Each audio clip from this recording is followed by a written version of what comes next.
GT Holidays, South India's #1 travel brand. You know you are special when you're with GT Holidays. எங்க சேதாரத்துக்கு மேல கொடுத்தீங்கன்னா உங்க காசை waste பண்ற மாதிரி தான்.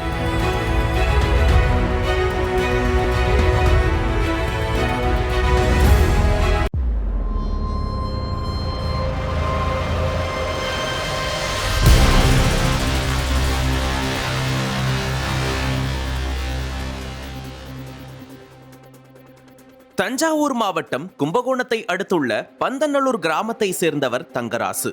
இவரது 10 வயது மகள் தர்ஷிகா அருகிலுள்ள அரசு பள்ளியில் படித்து வந்தார்.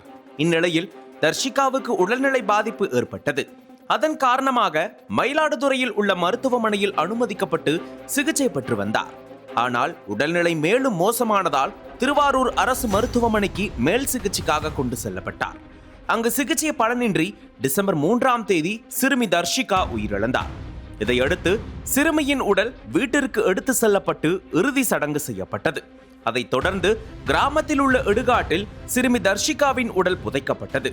மறுநாள் டிசம்பர் 4ஆம் தேதி காலை சடங்கு செய்வதற்காக குடும்பத்தினர் புதைக்கப்பட்ட இடத்திற்கு சென்றபோது குழி தோண்டப்பட்ட நிலையில் இருந்ததைக் கண்டு அதிர்ச்சி அடைந்தனர். அத்துடன் சிறுமியின் உடல் மாயமாகியிருப்பதும் கூறப்பட்டது. மேலும் சிறுமியின் ஆடை, எலுமிச்சம்பழம், குங்குமம் உள்ளிட்ட பொருட்களும் அங்கு கிடந்தன. இதனால் சந்தேகமடைந்த பெற்றோர் உடனடியாக காவல் நிலையத்தில் புகார் அளித்தனர். புகாரின் பேரில் போலீசார் வழக்கு பதிவு செய்து தீவிர விசாரணை நடத்தினர். மேலும் சம்பவம் தொடர்பாக தாசில்தார் உள்ளிட்ட அதிகாரிகளும் சம்பவ இடத்திற்கு விரைந்து வந்தனர். பின்னர் தாசில்தார் முன்னிலையில் குழியை தோண்டி பார்த்தபோது சிறுமியின் உடல் கண்டுபிடிக்கப்பட்டது. இடுகாட்டில் எலுமிச்சை பழம், குங்குமம் போன்ற பொருட்கள் கிடந்ததால் மந்திரவாதிகள் யாரேனும் தோண்டி உடலை எடுக்க முயன்றனரா அல்லது நரபலி தொடர்புடைய விவகாரமா என்ற கோணத்திலும் விசாரணை நடைபெற்று வருகிறது. இடுகாட்டில் சிறுமி புதைக்கப்பட்டிருந்த இடத்தில் குழி தோண்டப்பட்டிருந்த சம்பவம் அப்பகுதி மக்கள், சிறுமியின் பெற்றோர்கள் மற்றும் உறவினர்கள் மத்தியில் பெரும் அதிர்ச்சியையும் பீதியையும் ஏற்படுத்தியுள்ளது.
அனல் பறக்கும் செய்திகளை அப்டேட் செய்து கொள்ள நக்கீரன் களத்தை இப்பவே சப்ஸ்கிரைப் பண்ணுங்க.